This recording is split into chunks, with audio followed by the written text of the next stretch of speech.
Good morning, guys. Today we'll be drawing the review number 3 item for your AutoCAD final review this week.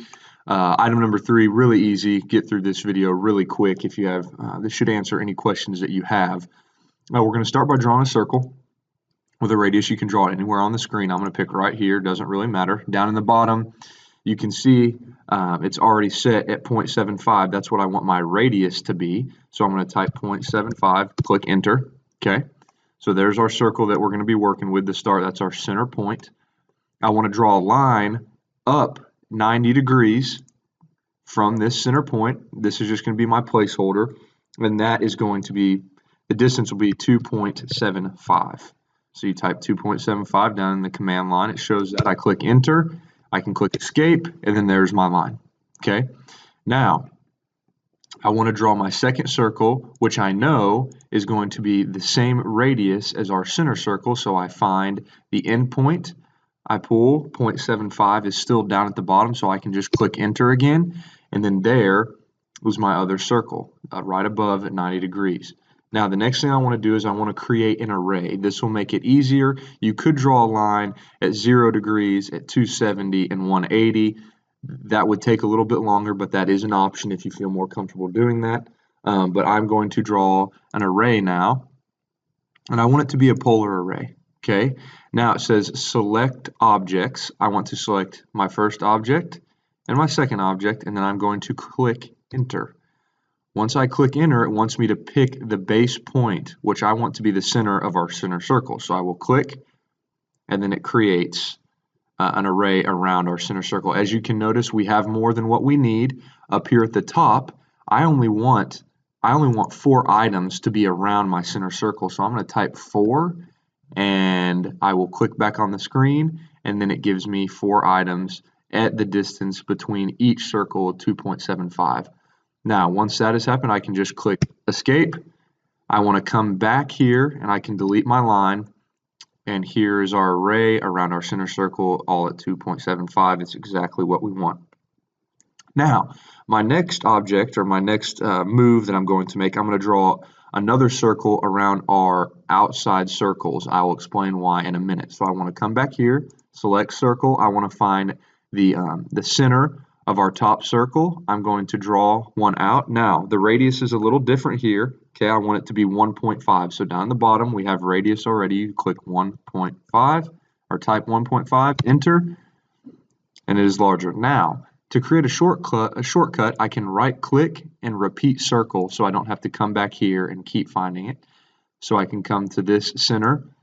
I want it to be 1.5. All I have to do is click enter. It remembers from last time.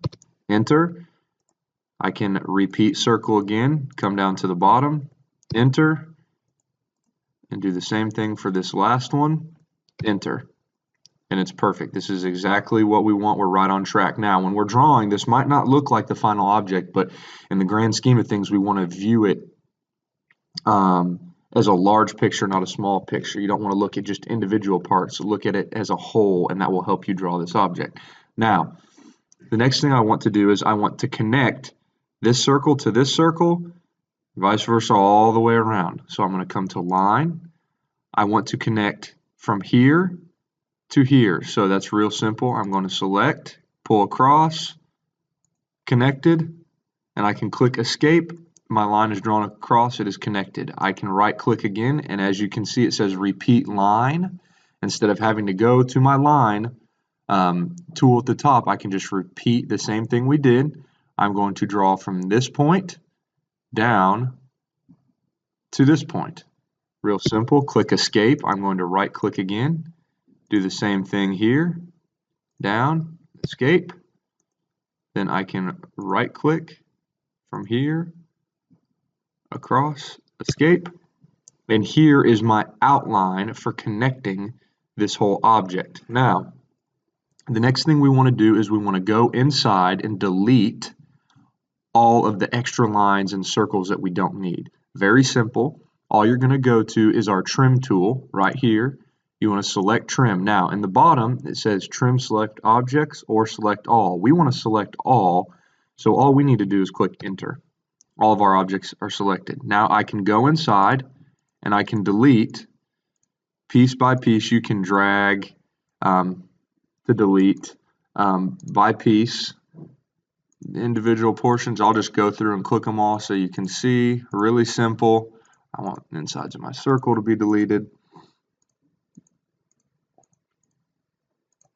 And sometimes lines won't delete. All you have to do is click escape, come in and select the line and click delete, and then you're there. Okay. Now, the next thing we want to do is we want to round off these edges. Okay. What tool? I mean, you guys should already know we've used it this semester. We want to use the fillet tool it rounds off our edges of our object. You're going to select it. Now, we want to use the radius.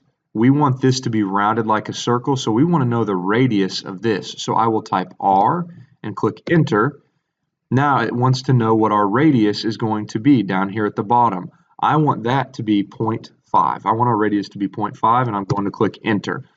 As you can see down at the bottom, it says select the first object, so I'll select our first object, and then I will select our second object, and as you see, when I already move over, it's going to fill it and round that edge. So I go ahead and round that edge.